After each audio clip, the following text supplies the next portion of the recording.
Hello students, good morning. Now welcome in our English class. Students, in our previous video we discussed till worksheet 2. We were discussing about that unit till this place.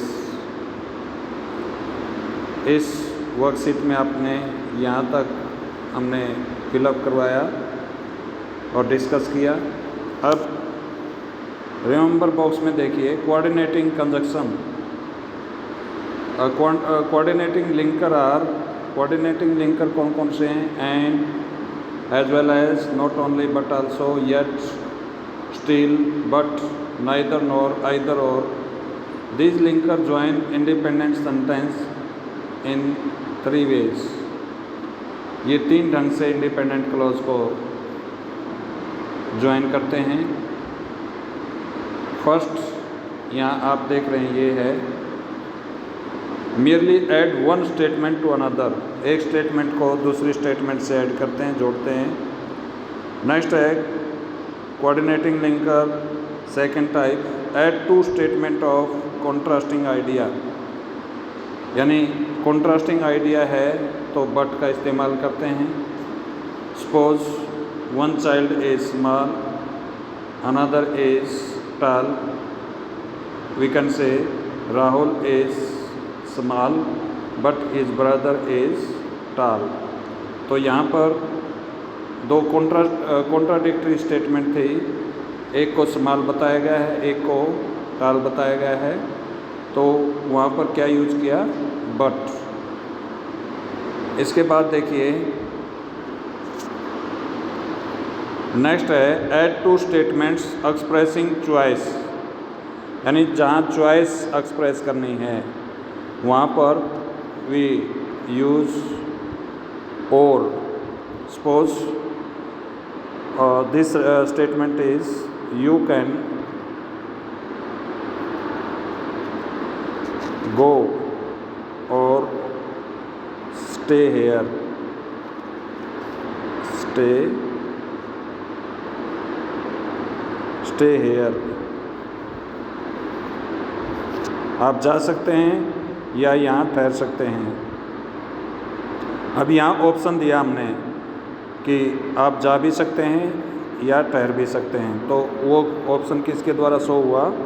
और के द्वारा। Next worksheet 3, read the following sentences, you will get a trophy if you win, यानी आप जीते तो आपको trophy मिलेगी। अब ये जो लिंकर है इफ़, ये क्या शो करता है? ये कंडीशन को शो करता है, शर्त को शो करता है। यदि आप जीते, you will get a trophy if you win, यदि आप जीते तो तब आपको ट्रॉफी मिलेगी, हारने पर नहीं। तो इसलिए ये लिंकर जो है किसके लिए है? इफ़ जो लिंकर है वो कंडीशन शो करने के लिए है। नेक्स्ट है don't come out of the classroom, classroom से बाहर मत आइए। बिफोर द बेल रिंग्स, घंटी बजने से पहले, घंटी बजने से पहले क्लासरूम से बाहर मत आइए। बिफोर यूज हुआ है। अब ये बिफोर किसको शो करता है? It shows time. जैसे इफ़ कंडीशन को शो करता था, तो ये बिफोर जो लिंकर है वो किसको शो करता है? टाइम को, समय को।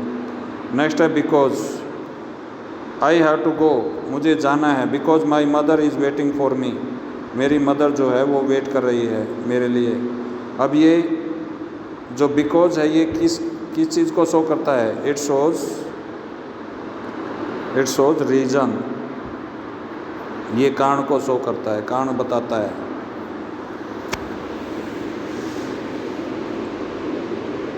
क्यों जाना है? क्योंकि मेरी मदर इंतज़ार कर रही है, इसलिए इसके द्वारा, बिकॉज के द्वारा रीज़न शो किया गया है। नेक्स्ट है note the above sentences contain 2 clauses, one main clause and one subordinate clause, जिसको डिपेंडेंट क्लॉज भी बोल देते हैं। तो यहाँ पर दो क्लॉजेज हैं, एक मेन क्लॉज है और एक सबऑर्डिनेट क्लॉज है, या डिपेंडेंट क्लॉज भी बोल देते हैं उसको, dependent clause.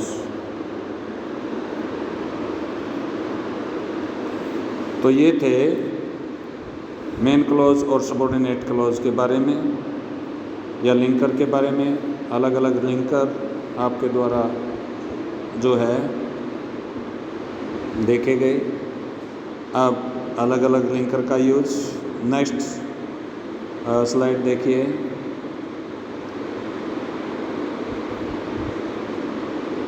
Worksheet 4, next slide में वर्कशीट 4 है। उससे पहले रिमेंबर बॉक्स दिया हुआ है।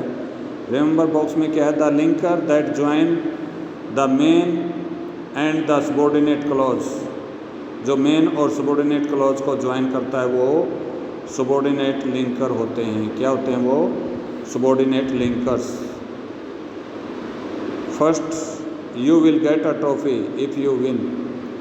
अब यहाँ पर जो ये है लिंकर, ये किसको शो करता है? कंडीशन को। Subordinating linker can be classified into 9 parts. अब सबऑर्डिनेटिंग लिंकर जो है वो 9 पार्ट्स में, यानी कोई टाइम को शो करने वाले लिंकर हैं, कोई प्लेस जगह को, कोई कॉज या रीज़न कारण को एक्सप्रेस करने वाले ये जैसे दिए हैं। तो ये अब डिस्कस करते हैं। पहले यहाँ तक देख लेते हैं, रिजल्ट तक।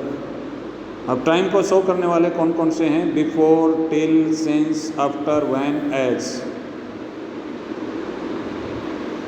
इसमें एक दो लिंकर मैं आपको सेंटेंस के द्वारा बता देता हूँ।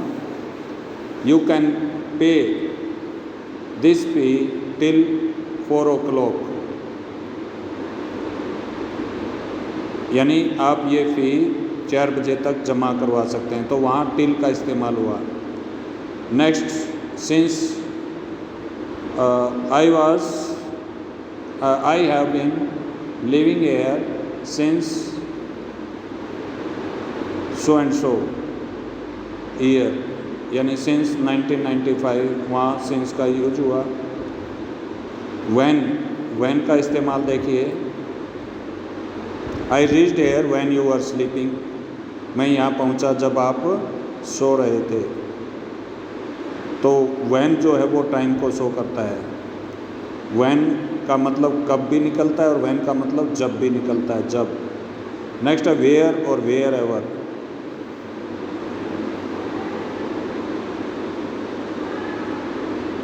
ये इसके बाद जो आपको दिखाई देते हैं, ये जो लिंकर हैं ये प्लेस के लिए नहीं है, ये इस टाइम के लिए हैं।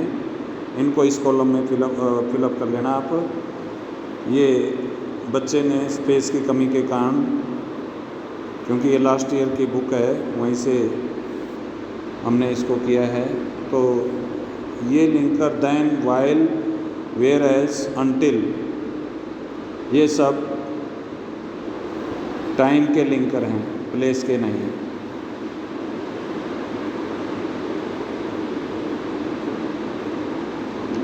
नेक्स्ट है कॉज या रीज़न। कॉज या रीज़न के because, as, since, for, that, ये और भी ऐड कर लेना, फॉर और दैट, ये भी रीज़न के लिए हैं। अब जैसे एज या सिंस कैसे इस्तेमाल करते हैं? I could not reach in the school as I had an urgent work at home. मैं स्कूल नहीं पहुंच सका क्योंकि घर पर मुझे ज़रूरी कार्य था। As I had important work. Since का इस्तेमाल देखिए। He could not pass the exam since he was ill. वो एग्ज़ाम पास नहीं कर सका क्योंकि वो बीमार था। तो इस तरह से हम कॉज या रीज़न के लिए ये जो है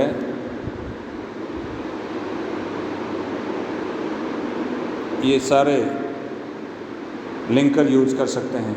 नेक्स्ट है कंपैरिजन। कंपैरिजन के लिए whereas, such as, then, THEN। ये ध्यान रखना, ये THEN THEN जो है ये यहाँ आएगा टाइम के लिए, ये THAN ये यहाँ आएगा कंपैरिजन के लिए, तुलना के लिए। तो एग्जाम्पल देखिए, एग्जाम्पल क्या हो जाएगा, he is elder than his brother, वो अपने भाई से बड़ा है। He is elder than his brother. तो यहाँ पर THAN का इस्तेमाल करेंगे कंपैरिजन में। कुछ बच्चे इनको जो है वो गलत ढंग से इस्तेमाल करते हैं। जहाँ देन यूज होना है वहाँ, यानी कंपैरिजन वाला देन यूज होना है वहाँ ये यूज कर देते हैं, जहाँ टाइम वाला देन यूज होना है वहाँ ये इस्तेमाल कर देते हैं। तो आप ध्यान रखें, it is meant for comparison and it is meant for timing, ये टाइमिंग के लिए है। नेक्स्ट है पर्पस, उद्देश्य के लिए। उद्देश्य के लिए क्या होगा, दैट और सो दैट के, दैट और सो दैट, ये उद्देश्य के लिए है। Walk fast so that you could catch the train, जल्दी चलिए ताकि आप ट्रेन को कैच कर सकें। नेक्स्ट रिजल्ट के लिए दैट और सो दैट। अच्छा ये ध्यान रखना है, ये सो दैट, इसमें बीच में कोई वर्ड यूज नहीं होगा। ये जो सो दैट है इसमें पहले सो आएगा फिर वर्ड आएगा, सो प्लस कोई भी वर्ड और फिर प्लस दैट। और ये जो सो दैट है इसमें कोई बीच में वर्ड नहीं आता। तो ये ध्यान रखना आपने। इसका एग्जाम्पल देख लीजिए,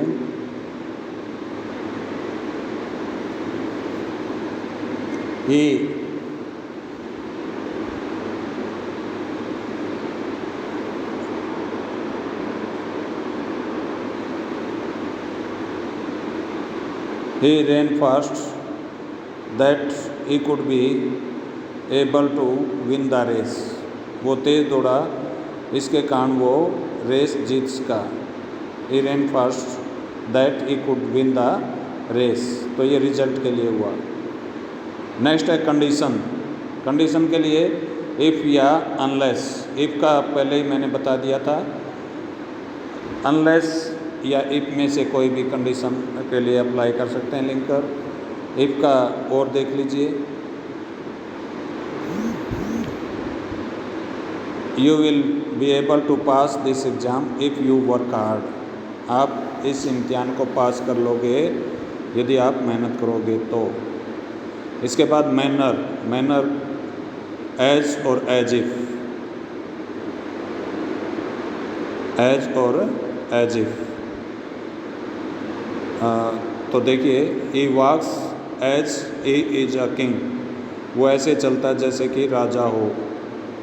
तो एज का मतलब जैसा कि निकलता है और ये मैनर को शो करता है। नेक्स्ट है लिंकर ऑफ कंसेशन।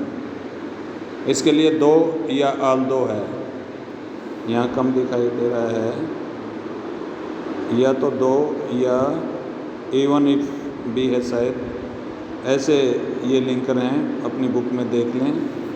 नेक्स्ट है जिसका मतलब यद्यपि निकलता है, यद्यपि। ही इज़ पुअर दो he is honest, he is honest दो ही इज़ पुअर, यानी वो ईमानदार है फिर भी, या यद्यपि वो गरीब है। दो he is poor yet he is honest, यद्यपि वो गरीब है फिर भी ईमानदार है। और ये दो और ये क्या नाम है, आल दो, इनके साथ यट का इस्तेमाल करते हैं। नेक्स्ट, अब वर्कशीट 4 देखिए। वर्कशीट 4 में क्या है, join the following sentence using the linker. Linker use करते हुए ये सेंटेंस जोड़ने आपने। फर्स्ट है the rain was over, the sun shone brightly, the sun shone brightly after the rain was over. Linker of time use किया यहाँ पर। इसी तरह आपको लिंकर ऑफ रीजन नेक्स्ट में यूज करना है। The teacher was not in the staff room, I came back. तो क्या हो जाएगा, आई केम बैक एज, ये यहाँ पर इस्तेमाल किया है एज। तो यहाँ एज यूज कर सकते हैं, बिकॉज यूज कर सकते हैं, सिंस यूज कर सकते हैं। ये सब रीजन को शो करने वाले लिंकर हैं। I came back since the teacher was not in the staff room. मैं वापस आ गया क्योंकि टीचर स्टाफ रूम में नहीं थे। नेक्स्ट है Manan will visit their house, he wants to discuss his problem with them. अब इसमें कौन सा लिंकर यूज करना है, पर्पस, उद्देश्य वाला। तो क्या हो जाएगा, Manan will visit their house so that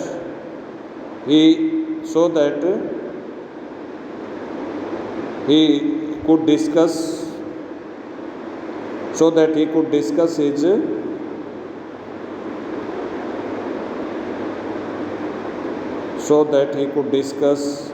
यहाँ पर ये could मॉडल है, ये लास्ट में, यहाँ ध्यान से देखना।